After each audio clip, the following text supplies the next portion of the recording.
Le métamodèle, c'est en modélisant, en reproduisant le langage utilisé par les célèbres psychothérapeutes Virginia Satir et Fritz Perls que John Grinder et Richard Bandler, les fondateurs de la PNL, créèrent le métamodèle qui fut le premier modèle de la PNL.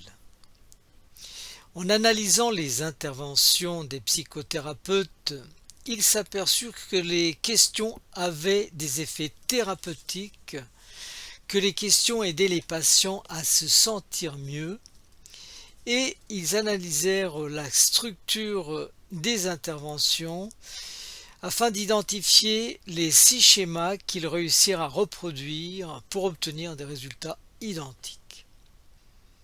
Ils reprirent également des éléments de la grammaire transformationnelle de Chomsky, dont Grinder était spécialiste. Alors, le métamodèle est un outil pour comprendre comment les pensées se traduisent en mots, et c'est la grammaire transformationnelle qui suggère que chaque parole ou chaque phrase peut être analysée à 2 niveaux, avec une structure de surface et une structure profonde. On pourrait imaginer le langage comme un immense iceberg où la partie en surface serait la structure superficielle du langage et sous la surface, la partie immergée donc de l'iceberg, ce serait la partie la plus importante et c'est là que se trouve toute l'expérience dans sa globalité et c'est ce qu'on appelle d'ailleurs en PNL la structure profonde. Et si on utilisait cette structure profonde pour communiquer, donc pour communiquer toute l'expérience que l'on voudrait transmettre, il faudrait beaucoup de temps et d'énergie pour exprimer tout cela, pour exprimer réellement sa pensée. Et c'est pourquoi on utilise pour communiquer la structure de surface. Le seul problème, c'est que cette structure de surface donne une communication où il manque beaucoup de choses. Et c'est grâce au métamodèle, à une série de questions, qu'on va pouvoir recueillir les informations, aller chercher les informations manquantes. Richard Bandler et John Grinder ont découvert que lorsque nous parlons, nous employons 3 processus clés liés au langage qui sont l'omission, la généralisation, la distorsion. Grâce à des questions bien appropriées, on va aller chercher les infos qui nous manquent.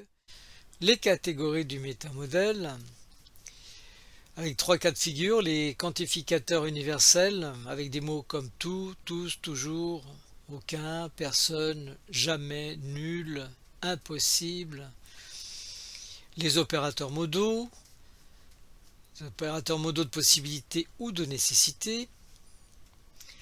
Ce sont des verbes qui impliquent la méconnaissance, je ne peux pas, c'est impossible, ou impliquent un jugement de valeur, il faut, je dois. On va voir la nominalisation, on va utiliser des noms qui représentent des actions à la place du verbe. Pour les omissions, on va avoir des verbes non spécifiques, c'est-à-dire qu'on va employer un verbe vague qui laisse planer un doute sur le sens. On va avoir la suppression simple, c'est-à-dire qu'il manque quelque chose et la phrase devrait être complétée. On va avoir la suppression de l'index de référence, c'est-à-dire que le sujet ou le complément est vague. Nous allons avoir aussi la suppression du comparatif, c'est-à-dire que l'un des éléments du comparatif est absent. Pour la distorsion, on va avoir 5 cas de figure avec la présupposition. C'est lorsque un élément n'est pas exprimé mais qu'il est implicite et nécessaire pour que la phrase ait un sens.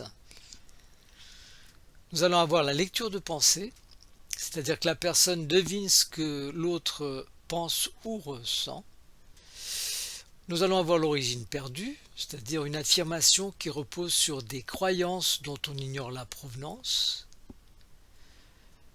Nous allons aussi avoir la cause à effet, c'est-à-dire que on va affirmer que A cause B sans qu'il y ait des éléments tangibles pour le prouver.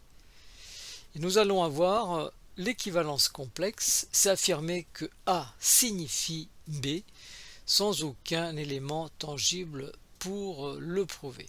Alors, quelques exemples.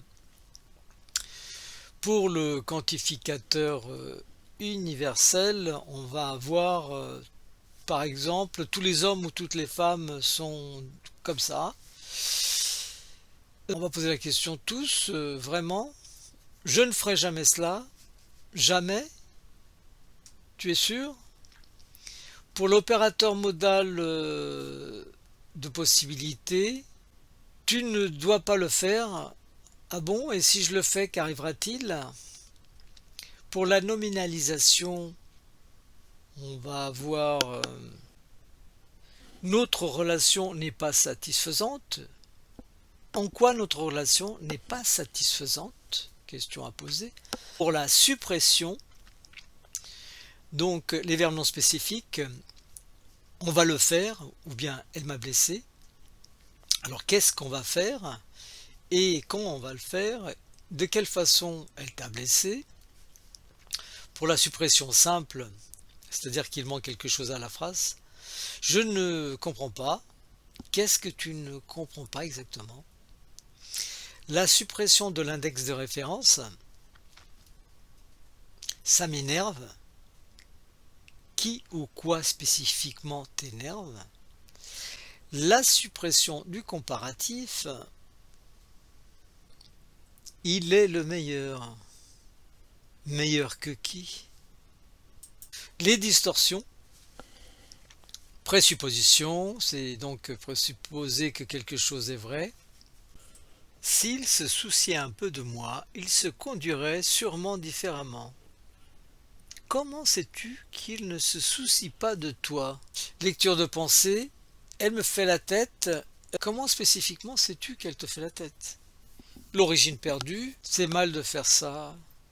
Tout a une fin. La cause à effet, c'est prétendre que quelque chose d'externe va créer un état interne. Tu me mets en colère. Comment spécifiquement X va causer Y? L'équivalence complexe, prétendre que quelque chose veut dire autre chose. Il a une carte de crédit, donc il a de l'argent. Comment spécifiquement X veut dire Y? Comment spécifiquement le fait qu'il ait une carte de paiement prouve qu'il a de l'argent? Alors, ces techniques sont très efficaces en programmation neurolinguistique, le métamodèle. Il demande beaucoup de pratique parce que si on l'utilise de manière brute, ça devient vite un questionnement et ça devient vite laborieux. C'est pour ça qu'il faut s'entraîner.